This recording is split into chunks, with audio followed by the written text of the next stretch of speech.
Yo, yo, yo, what's up, everybody? Thank you for tuning in to yet again another fantastic indie creator interview. It's your Capes Crusader Cody, and we are keeping it geekly with our new friend Caleb York. We're here to break down the Bouncy Ball Man and everything in between. Indie creator interview number 212. Let's go. Caleb, welcome to the show. How are you doing tonight? Thank you, thank you. Yeah, good to be here. The big 212, you know, significant. Yeah, number. dude. It's a good number, man. It's a good number. So I had the opportunity to check this out on Global Comics. Before we dive too deep into anything, where can readers find this issue? Is it just on Global Comics? Do you have like any sort of like physical store? Yeah, it's in 3 physical stores right now. You can get you can pick up a copy of it in print. If you're in Virginia, you can go to Stories Comics on Broad Street in Richmond. You can go to Comic Cubicle in Williamsburg. If you're in New York City or stopping through, you can pick it up at Silver Age Comics in Queens.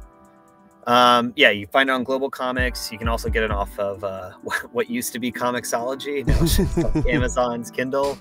It's on there as well. And if you just want to like email me, get yourself like a PDF, or I could maybe ship you one, onecalebyork@gmail.com.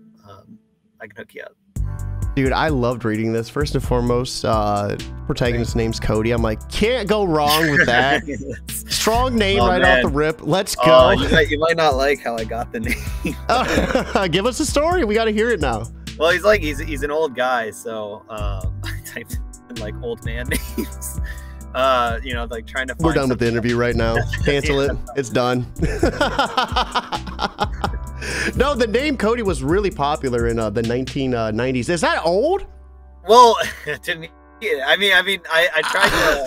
First of all, you got like your there's like a lot of like Old West gunslingers named Cody. You know, like Iron Eyes Cody. Like, there's that, and then yeah, like I did the math of like how old this guy would be, and I started looking at like what names. How old is he? If you say 33, I swear we're out. We're done. He's older than he's older than. He's like, yeah. All right.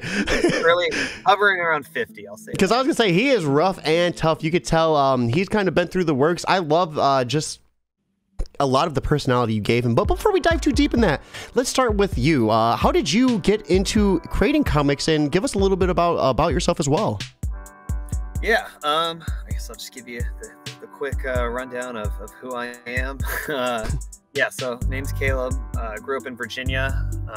Started reading comics. You know, I always liked superheroes growing up, but then really started getting into like reading them when I went to the library and just started devouring all these old collected trades. DC and Marvel used to have these like great black and white trades, like showcase for DC and essentials for Marvel. So that's when I started like really getting into it.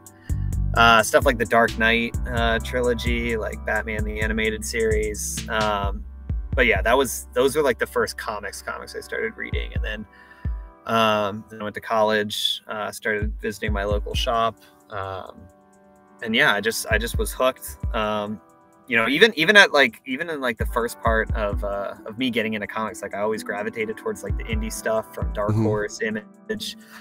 They're just telling really, really cool stories. A lot of them like self-contained and like their own worlds. And I just love the medium. There's so much you can do. It's like, it's all the pros of like a movie. You have like your visual, it's like your writing and stuff, but none of the budget constraints. Like if you want to say there's like a castle in the sky that's like surrounded by flying frogs, like you can just draw it and it's on the page. So like I think it's just such a great medium. We have John. Oh, sorry. Go ahead. No. I was just wrapping up. Like, moved to New York. I write ads for a living, which is like the closest way I can, you know, write for a living and still feel a bit creative. But yeah, love doing this on the side. I just started this year, and I hope to keep doing it. We have a John W. Part-Time Comics over on YouTube stopping in and throw up some horns. Welcome to the stream, John. Thank you for stopping by.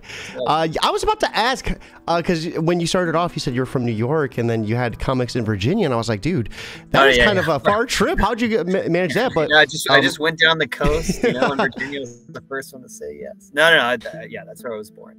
So, man, I've never been to Virginia, but I've been to West Virginia and up in the mountains, and holy crap, it's gorgeous. But it's also like deadly. I don't know what it is, but there's like black widows everywhere.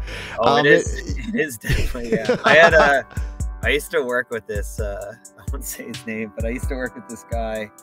I've had so many like different like weird jobs. I worked at like a hobby town for like 2 months. Mm-hmm. You know, like model trains and stuff. And I had this boss. That's really cool, though. Oh yeah, it was a great job. He almost fired me. I'll get into that. I'll get into that like in a sec. But yeah, I had this old manager that was like this super paranoid, like gun nut. He always thought like the world was gonna end. And his gun that he kept in his truck. And he goes, the one time I pulled it out and got nervous was when I was driving through West Virginia and my car broke down. And he said he just saw these 3 guys just like get out of the woods and just started looking at his truck. And he was like, let me just take that. But yeah, I didn't know what the hell I was doing working at Hobbytown. It was all about like remote control cars and trucks and like model trains. And I was supposed to be able to like repair them. And I didn't know anything. Like I just saw it as a summer job. Mm-hmm. And my boss was definitely about to fire me because he asked me right before I was heading back to college. He was like, when do you leave, by the way?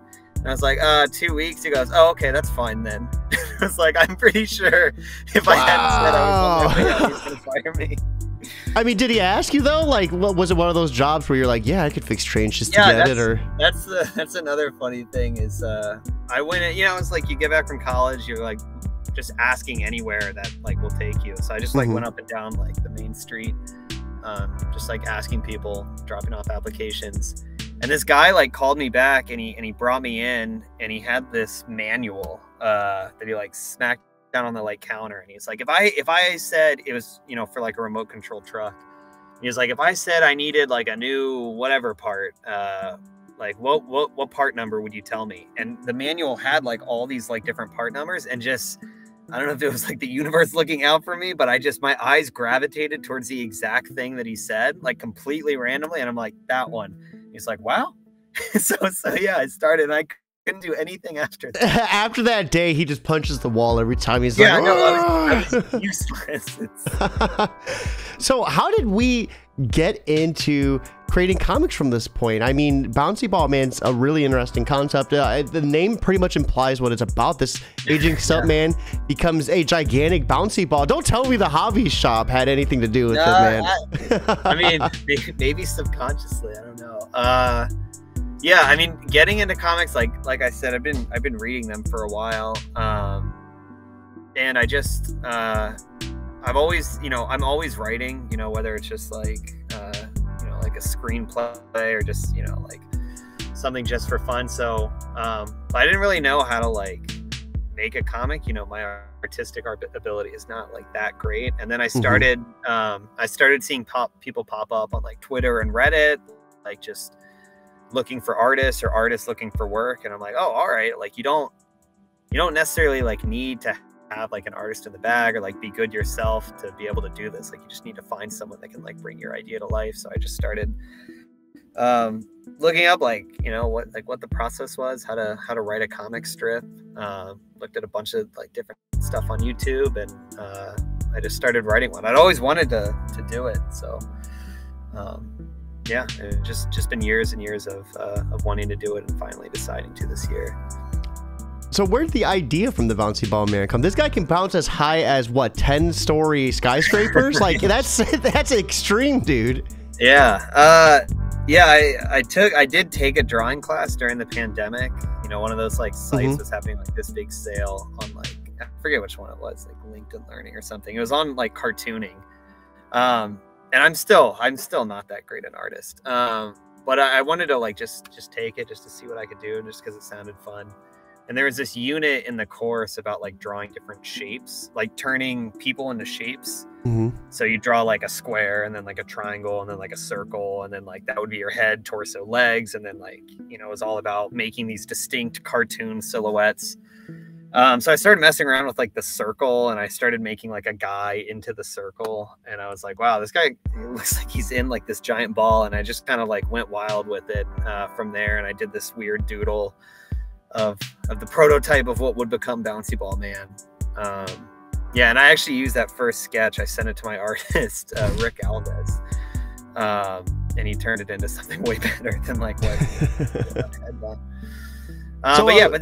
But from that sketch, I was just like, you know, I thought it was like kind of a funny but cool looking idea, and I just started like in my mind going, like what kind of person would wear this? Like what like if this guy is a superhero, like what would his story be? So I just started like trying to come up with who would be in this ball, like what it would do, and that's kind of how the story spun out. Who's the creative team involved on this?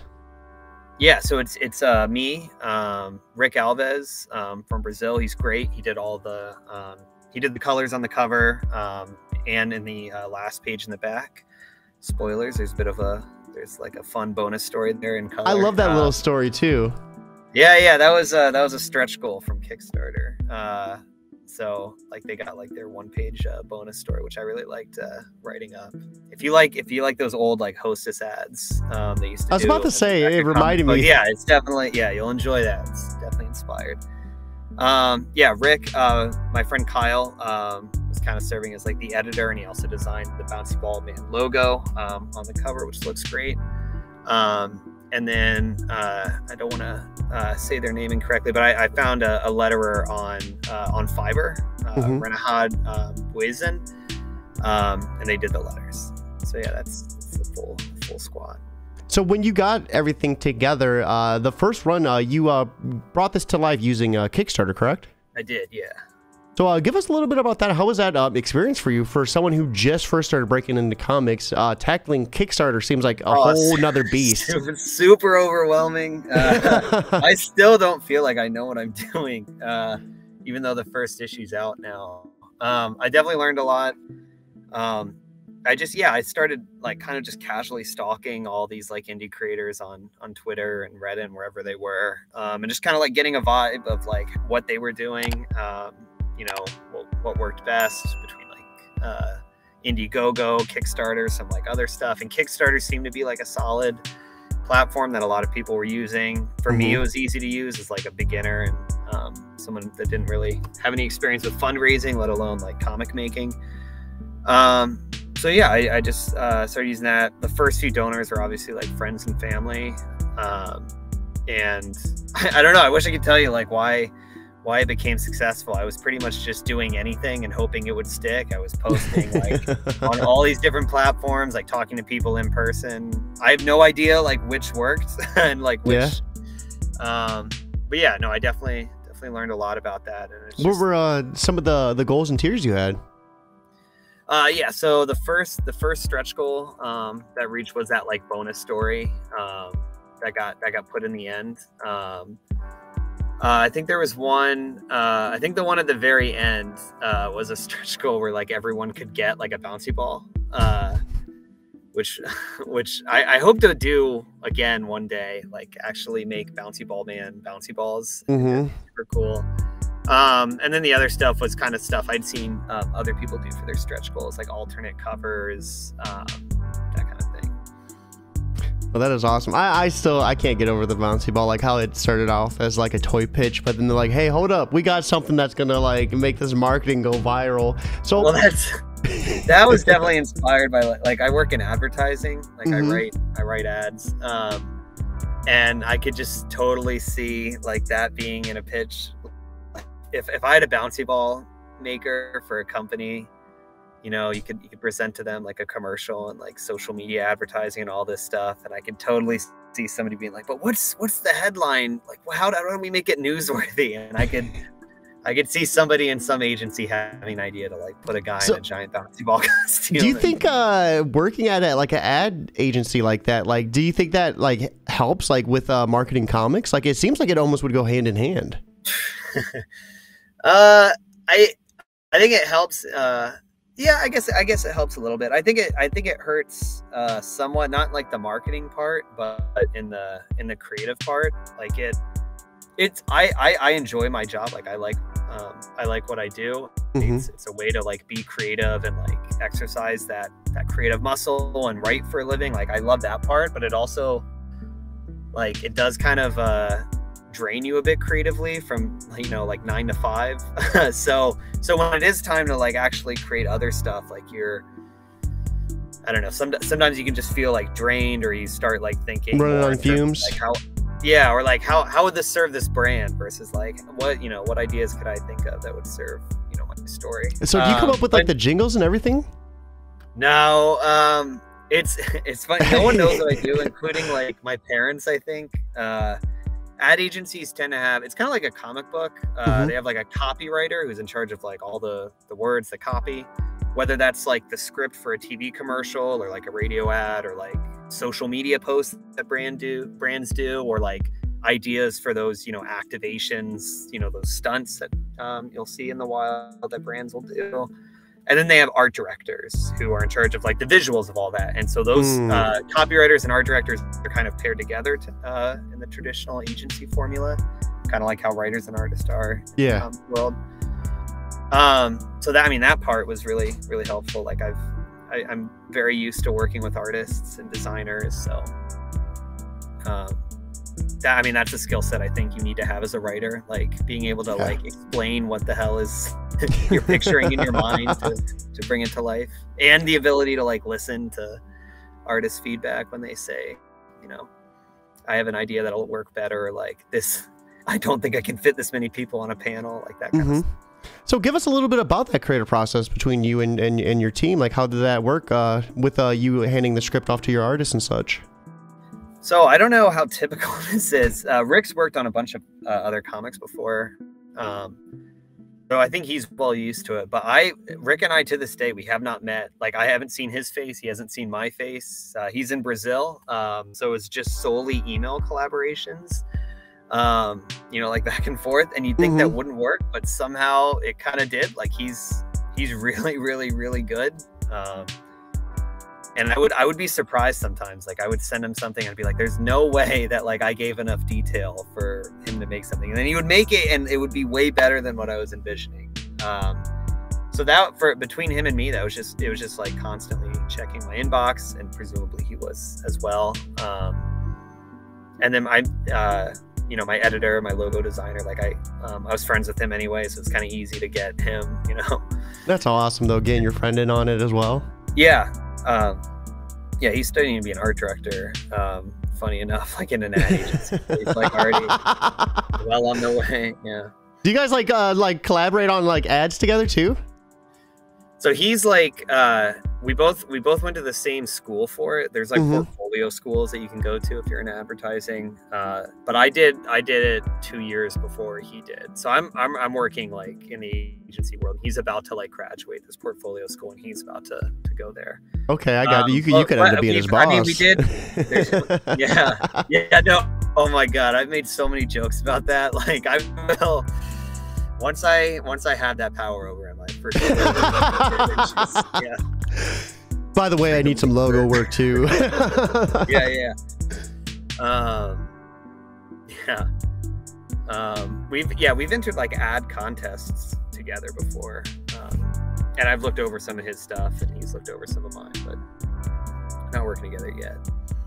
So, what's some of the best and worst parts about making this comic? You know, I know there's always some favorites, and then there's always some trials and tribulations. Yeah, I think I kind of go hand in hand. Like, I think the best part of making the comic is like making it, like the actual like coming up with like the story and like writing your first draft, like editing that, like talking it over with your artist, seeing like your designs like come to life. That part's like awesome. Like, that's exactly as awesome as you would think it to be. And then the worst part is like you don't actually have that much time to make it. Like, most of your time is spent doing stuff other than making the comic. Like, I would say it's maybe 10% of the time you're actually making it, and 90% of the time you're either like promoting it, or you're editing it, or you're sending it places, or you're, you know, submitting it to different publishers. Got to wear a lot of different hats. Yeah, no, you do. So on the one hand, it's great because, and I think this is great about indie comics in general, is like you don't get like a diluted vision for good or for worse. Like, you get pretty much what the creators had in mind. There's no executive meddling. There's no you know, publisher mandates, which is great. But on the flip side, it does mean that you're the one doing all that. So it's good and it's bad. Seems like it could be like really stressful though. I mean, like how were you dealing with that? Like, you know, when you were not only creating this comic but running the Kickstarter, that seems like it would have been a really stressful time. Yeah. Yeah, you don't think about like the writing part of like a Kickstarter, but that's like kind of a mini essay in and of itself, of like convincing people why they, like, who don't know you, why they should like give to this book. But as far as stress management goes, like, you just have to, at least I try to, I don't know how successful it is, but you just got to remind yourself, like, this is supposed to be like your hobby. Like, this is supposed to be what you're enjoying doing. So, yeah, like anything worth doing, like there is going to be some like effort and like some headaches and maybe even some heartaches like involved with it. But, like I don't regret any of it. Like I still enjoy doing it. I still plan on doing more of it. So I think absolutely. So this story is not just about a bouncing ball stuntman too. There's like a really like dark, sinister underlining tone of like this heroin like deal that's going on. Like, give us a little bit of a breakdown of you know, what's going on in this story. Yeah, I told the Catch the Craze guys that I hope I didn't like confuse anyone. Like they see the cover and the name like into thinking, like I hope I didn't like traumatize anyone inadvertently. It's not too bad. If anyone hasn't read it, it's a solid like PG-13 R maybe. But yeah, I was going back and forth when I was first making on like what I wanted the tone to be. Like I kind of knew the basic beats of the story and who the characters were. But yeah, like going back and forth, like should I make it all ages? Should I make it maybe geared towards more towards kids? And I think it could work that way. But I kept coming back to like, okay, if somebody sees like Bouncy Ball Man, like the title, and this guy in this bright yellow suit, like they're already gonna have like some preconceived notions about it anyway. So like they're going to think it's probably geared towards like you know, have a sillier tone geared towards like a younger audience. So what if he wasn't? Like what if I always love ridiculous premises that are just played straight. Like okay, we're here, like we have this like silly idea, but like let's go beyond it. Like what if everything else is like the real world? So yeah, like I decided like he wasn't gonna have a super villain. He's gonna fight like real world like villains. You know, in Batman comics, like if he was to fight a motorcycle gang, they're almost like written off. Like these gangsters, like, oh, they're just thugs. Like Batman can fight like 30 of them, no problem. And it's like, no, in real life, like those guys are really scary. Just, yeah, and I loved it. Like the first page was a pair of dudes like shooting a guy over heroin. I was like, damn, dude, this starts off hot off the skillet, man. Yeah. That's my favorite panel in the story, by the way. It's like that second page where it like shows what they're shooting at. Yeah. I thought Rick did a really good job on that without making it like too intense or gory. I actually have, I hope this doesn't get me in trouble. I actually have a story about a motorcycle gang from one of these like weird jobs I worked. I used to work at this Greek festival like over the summer. There was this like Greek festival and they needed like a bunch of like just guys to run, like you have to set it up. So they would have this warehouse. So they needed guys to like go to this warehouse and like load all these like ovens and stuff in a truck. The truck would go to like that sounds annoying, dude. Oh, it was I mean it was hot and it was really hard work. Yeah. But it was so like monotonous and hard labor that it kind of like went by fast. And it was like good for like, you know, like a summer job. But there's this one time, oh man, I remember the name of the gang. I want to say it was like the Mongols. Let me just do like but yeah, so like it's a giant Greek festival, right? And so there's like a bunch of people you see. I would always see people, you know, like I went to high school with or whatever. And there's this one guy, one year I saw, and he had this Mongols like motorcycle jacket on, and I'm like, why do I know that name? And I like did like a quick Google on my phone. It's like that's an actual motorcycle gang. Like I'm pretty sure they're like rivals with the Hells Angels. And it's like a super big deal if like I didn't think this guy was a poser, because it's like this big deal if you like wear like their jacket and you're not part of their gang. They will mess you up. Yeah. So like, is this guy like for real? And I was just watching him the entire night, and I mean, he was fine. Like he tipped and he like ordered food. He was just there. But then I saw that he had this. He was with like a date, and his date, I mean, this guy looked exactly like how you would think a motorcycle gangster would look. Like, shaved head, like kind of short, but like really built, you know, facial hair, tattoos, like the works. He looked like the most like upper class like mom that you could think of, and I'm like, what's going on here? Like, who is this one? So I'm like, I have to see. So it was towards the end of the festival, and the two of them were walking away, like walking out of the festival, and I was I loaded up like the garbage in this garbage cart, and I was pushing it, and I was gonna go past them.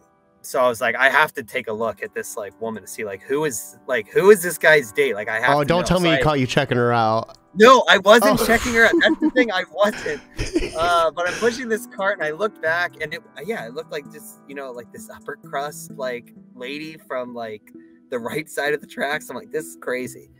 But so I turn my head and I keep walking, and then so like I'm here, the couple's there, and then like off to the side on this hill, one of my coworkers, this dude named Ted, was like, first of all, Ted was lit at this point. Oh no. Had already had a couple, and he's like, I saw you looking, Caleb. And I was like, oh my God. And I turned around to this guy, and I'm like, I wasn't, like, he's just, forget him. And this dude, this Mongol, was like, oh no, it's all right, buddy. And I'm like, no, I promise you I wasn't. He goes, he's like, go ahead, get another look. Like, all right. And I was like, oh my God. That just shows how little of a threat I am. You know, like you're just like, oh yeah. Oh God, I love that.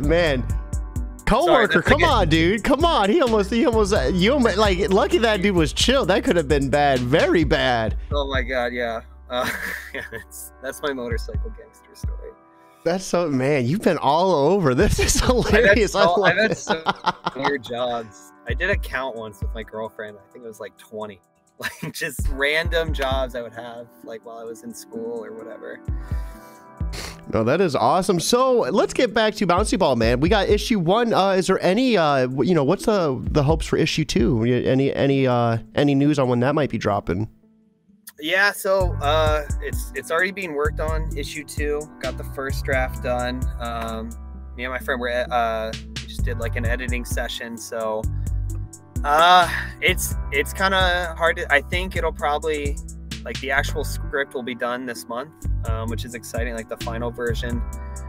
And then I send it off to my artist, and then it's kind of a decision on whether I want to, you know, release it, you know, start fundraising for it, maybe like late November, early December, or I was also thinking, you know, like avoid the holiday competition with everything going on, and maybe like do issues 2 and 3, like fundraise it, the two of them concurrently, maybe like in January, put them both out. So yeah, that's a decision I'll probably have to make, but I'm leaning towards doing 2 and 3 at the same time. It seemed like everybody with a Kickstarter started it like at like a week or 2 ago. Is it like in Twitter? It just seems like every other day there was like 5 new Kickstarters that were launching, and I could not keep up. Oh yeah, it's also like there's some really good ideas out there. And I wish I had like limitless funds. I try to at least give like $1 to anything I think that has like just a really good idea, but like be able to, like, you know, afford some of the upper backer packages. I'll try and at least give like $1 or $5 or something. Yeah, it's really cool. So you are looking at January for potential 2 and 3 Kickstarter. In the meantime, guys. Oh, sorry. Go ahead. January, but yeah, I think so. In the meantime, though, guys, you could check out Bouncy Ball Man issue 1 right here on Global Comics. Right there is the link. 100% free to read it. Share it on Facebook. Share it on Twitter. Where can everybody stay up to date with you? And, you know, that way they can be notified when it goes live.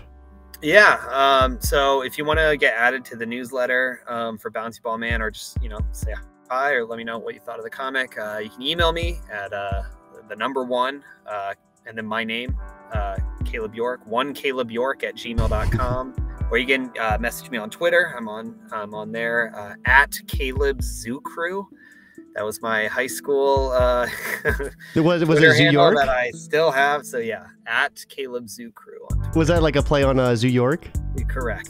Hey, I used to be a skater too, man. Yeah. My grandma bought me this Zoo York sweater, and I'm like, this is kind of cool, but I know what's gonna happen. I love it. I love it. So with us nearing the end of this podcast, I always love asking one question in particular, because as much as this is a show where we really shine a spotlight on you and your book, there's a lot of new people that watch sometimes too. So with that being said, for anyone out there who might be struggling just getting started with their comic, whether it's the script writing or the art or anything in between, what advice would you offer them to help them kind of push through that barrier? One, take breaks. And I don't just mean that, like, you know, step away from your computer for like 10 minutes. I mean, like, just take like a break. Like, it's when you're creating anything, there's like the sense of guilt when you're not working on it and you know it needs to be worked on. And I still like struggle with that. I mean, creativity, it's not like some limitless resource. Like, you have to recharge. And so yeah, like, take a walk, go see a movie, like maybe step away from it for a weekend and just like go on a trip. Because like you need to have life experiences to draw from when it comes to telling stories. So like having some of them is a good way to get past writer's block. And then the other thing is just like make sure like you continue to be your own worst critic. Like, people say that like it's a bad thing, but I think you should have like a healthy dose of like, oh my God, this sucks. What am I doing? Because like it's way easier to critique something than it is to create it. So like once you create it, like that's the hard part. Like, you've created like your first draft or whatever, and now you can just like approach it as objectively as you can, and just like treat it like you would like you critiquing any other comic or whatever it is you're writing. I was gonna say, I wake up hating myself every day. I got that part down pat. It's like part of the process. Yeah, just try and critique your stuff like you're critiquing like something else that you would have picked up at a comic book store, and then that's like I think that's how good stories like come to be. Neil Gaiman had this quote where he was like, your first draft is for like getting it down on paper, and your second draft is for convincing people you knew what you were doing when you wrote your first draft. And I love that quote. Well, that is awesome. I appreciate that advice. Anytime we can get some new, fresh advice is always much appreciated. And I think that is something we haven't heard before. So thank you so much for that, Caleb. This was an awesome time. I loved hearing more about Bouncy Ball Man and having you bounce on by to break it down with us. Everyone watching, I hope you have an awesome Wednesday. It's New Comic Book Day. Be sure to give this a read. Where else can they find it? You said what websites? Yeah, you can on Global Comics right now. It's on Amazon if you have like a Kindle reader and you prefer reading it that way. You can get it there. You can email me directly. I'm happy to send you a digital copy. Or if you go to the 3 stores I listed at the beginning, you can pick up a physical copy there. All right, let's go. And you guys heard it here. Be sure to check it out. It's an awesome Wednesday. I hope you all have a wonderful day. But most importantly, guys, keep it geekly.